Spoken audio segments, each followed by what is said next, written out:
시청자 여러분 안녕하십니까? VOA 뉴스투데이 시작합니다. 이 북한이 연말 시한을 강조하며 언급하고 있는 새로운 길은 이 대륙간 탄도미사일 발사나 핵실험 재개일 것이라고 미 전직 관리들은 내다봤습니다. 하지만 북한이 연말 이후에 실제로 이런 도발에 나설지는 회의적이라고 전망했습니다. 미국으로부터 협상에서 얻을 것이 있기 때문이라는 건데요. 첫 소식 김칸희 기자가 취재했습니다. 로버트 아인혼 전 국무부 비확산 담당 차관보는 VOA에 북한이 공언한 새로운 길은 수위 높은 도발을 감행하는 것이라고 밝혔습니다. 연말 시한을 넘기면 1차 미북 정상회담을 계기로 약속했던 대륙간 탄도미사일 ICBM 발사와 핵실험 중단을 재개할 수 있다는 위협이라는 겁니다. They're talking about more provocative testing activities, including, testing of ICBM range missiles, and maybe even further nuclear tests.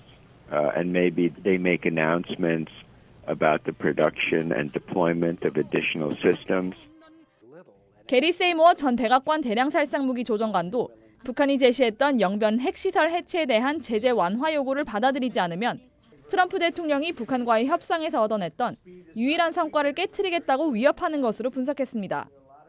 또 이런 위협을 실행할 수 있다는 것을 보여주기 위해 앞으로 낮은 수위의 도발을 이어갈 것으로 전망했습니다. They may even do things to make those threats more plausible, like rebuilding another nuclear test site or reconstructing the satellite launch facility that was partially dismantled. 세이모어 전 조정관은 다만 북한이 추가 핵실험과 ICBM 발사를 할 역량이 있지만 트럼프 대통령의 재선에 방해가 되는 일은 자제할 것이라고 말했습니다. 새로운 길이 중국과 러시아를 통한 제재 완화를 시도하는 것이라는 분석도 있습니다. North Korea does whatever it can to get out of the UN sanctions, or at least to persuade its former major trading partners, China and Russia and maybe other countries, to stop implementing those sanctions. 피츠패트릭 부차관보는 미국으로부터 얻고 싶은 것이 있는 북한이 연말 전 협상을 재개할 것으로 보이지만 정상회담이 아닌 실무회담에서 진전을 이루는 것이 중요하다고 강조했습니다. VOA 뉴스 김칸입니다. 미국과 한국이 내년부터 적용될 방위비 분담금 협상에 나선 가운데 미 상원 의원들은 이 한국의 기여가 상당하다는 인식을 갖고 이 한국의 공정한 분담을 요구해야 한다고 밝혔습니다. 일부 공화당 상원 의원들은 분담금의 대폭 증액에 지지 입장을 표명하기도 했습니다. 이조은 기자의 보도입니다. 미국과 한국이 지난주 하와이에서 제11차 방위분 분담금 특별협정 체결을 위한 2차 회의를 마쳤습니다. 미 상원 군사위원회 소속 의원들은 미국의 증액 요구에 공감하면서도 트럼프 행정부가 한국에 상당한 기여를 인식해야 한다고 밝혔습니다. I think they have to recognize that the South Koreans are a valuable ally, which contributes significantly to our mutual defense and security, particularly against the North Koreans, and that there has to be a sharing of the burden fairly between both South Korea and the United States. 댄 설리번 상원 의원은 한국 정부가 새 주한미군 기지인 캠프 험프리스 건설 비용의 대부분을 부담한 것을 대표적인 예로 꼽았습니다. Really important to look at the contribution that the government of Korea has, particularly with regard to Camp Humphreys. That's a large new U.S. Army military base that almost 90% of that was paid for by the government of Korea, which we appreciate. I know. 일부 민주당 상원 의원들은 동맹국에 대한 트럼프 대통령의 태도에 강한 우려를 표명했습니다. If you have differences of opinion, that's fine, but you can express those privately. You shouldn't be publicly reserving most of your ammunition from the nations that you're closest to. 미국은 이번 방위비 분담 협상에서 한국에 현재의 5배가 넘는 50억 달러 분담금을 요구한 것으로 알려졌습니다. 이에 제임스 이노프 상원 군사위원장은 지지 입장을 표명했습니다.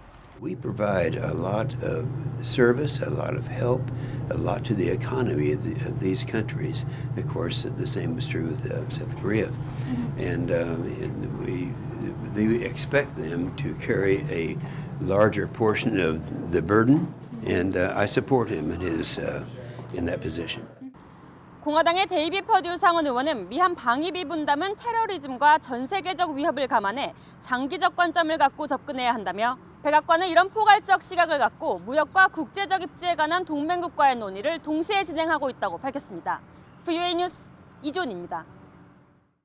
마이크 펜스 미국 부통령이 한국전 참전용사였던 자신의 부친에 대한 기억을 되살리며 참전용사들과 미군들을 격려했습니다.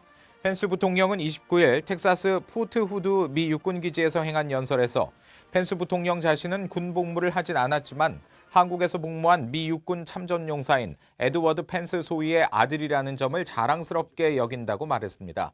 그러면서 자신의 부친은 가슴에 훈장을 달고 집으로 돌아왔지만 어린 자녀들에게 한국 전쟁에서의 영웅은 집으로 돌아오지 못한 자들이라고 늘 말했다고 덧붙였습니다. 이날 펜스 부통령은 포트 후트에 주둔 중인 제1기병사단에 대해 역사적 기록으로 볼 때 지난 세기 동안 없어서는 안 될 역할을 해왔다며 한국 전쟁 당시 제일 먼저 평양에 입성한 부대라는 점도 강조했습니다. 최근 한일 갈등 등 미국의 현재 동맹 상황이 북한에 유리하게 작용할 수 있다는 지적이 제기됐습니다. 미 한일 결속력 약화가 미국 비핵화 실무 협상에서 미국의 협상력을 떨어뜨릴 수 있다는 건데요. 김영교 기자가 전해드립니다. 한일 군사정보 보호협정 지소미아가 다음 달 23일부로 종료되는 가운데 미한일 결속력 약화가 북한에 유리하게 작용하고 있다는 지적이 나왔습니다. 정박 브루킹스 연구소 연구원은 29일 브루킹스에서 열린 기로의 선 동맹이라는 주제로 열린 간담회에서 한일 갈등이 미국과 북한 간 양자 대화에도 영향을 줄 수 있다고 밝혔습니다. North Korea also prefers bilateral negotiations and bilateralism because it gives them a chance to exploit national preferences. You can see the North Korea's own hub and spokes way of dealing with its neighbors. 정박 연구원은 미한일 세 나라가 결속력을 보여줘야 북한이 제멋대로 할 수 없다고 지적했습니다.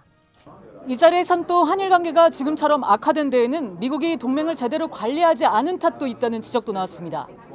One area that Trump administration has been very different from previous administrations is how it has managed the relationship between Korea and Japan. That there's been very little that the administration has done on that front. 한편 지소미아 종료를 한 달 앞둔 가운데 미국 고위 당국자들은 한국의 철회 결정 재고를 거듭 촉구하고 있습니다. 데이비드 스틸웰 미 국무부 동아시아 태평양 담당 차관보는 26일 일본 방문 중 한국이 지소미아에 복귀하기를 권장한다고 밝혔습니다. 특히 북한이 이달 초 잠수함 발사 탄도미사일을 시험한 사건으로 미국, 한국, 일본 모두가 지소미아의 중요성을 인식했다는 설명입니다. 앞서 랜달 슈라이버 국방부 인도 태평양 안보 차관보도 한국의 지소미아 복귀를 촉구했습니다. VOA 뉴스 김영교입니다.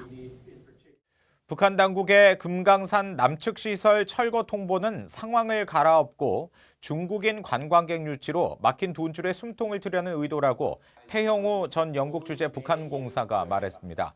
지난주 뉴욕과 워싱턴을 방문한 태형호 전 공사는 VOA에 북한이 문재인 한국 정부를 믿고 미국과 협상에 나섰지만 트럼프 행정부의 현 기조가 바뀔 가능성이 적어 금강산 관광과 개성공단 재개도 힘들다는 판단에 따라 이런 일방적 움직임을 보이고 있다고 진단했습니다. 그러면서 국제사회의 제재로 돈줄이 죄인은 김정은 위원장 입장에서는 중국 관광객 유치를 통해 숨통을 트겠다는 목적이 있다고 주장했습니다. 국제원자력기구 IAEA 신임 사무총장에 라파엘 마리아노 그로시 IAEA 주재 아르헨티나 대사가 선출됐습니다. 그로시 대사는 당선 직후 취재진을 만나 IAEA 임무는 국제평화와 안보를 지키는 것이라며 중립적이고 독립적인 방식으로 사무총장직을 수행할 것이라고 밝혔습니다.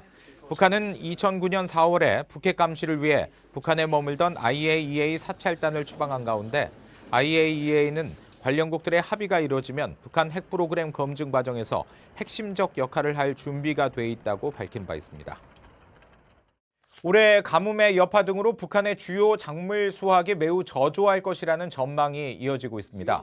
북한 농업 전문가인 권태진 GSNJ 인스티튜트 북한 동북아 연구원장은 29일 VOA에 올해 북한 수확량이 10년 만에 가장 낮은 수준이었던 지난해보다도 10만 톤에서 20만 톤이 더 떨어질 것이라고 전망했습니다. 앞서 식량농업기구 FAO도 올해 북한 농작물 생산량이 5년 만에 최저 수준으로 떨어져 심각한 식량난을 겪을 것으로 전망했습니다. 이상으로 VOA 뉴스투데이 마칩니다. 함께해 주신 여러분 고맙습니다.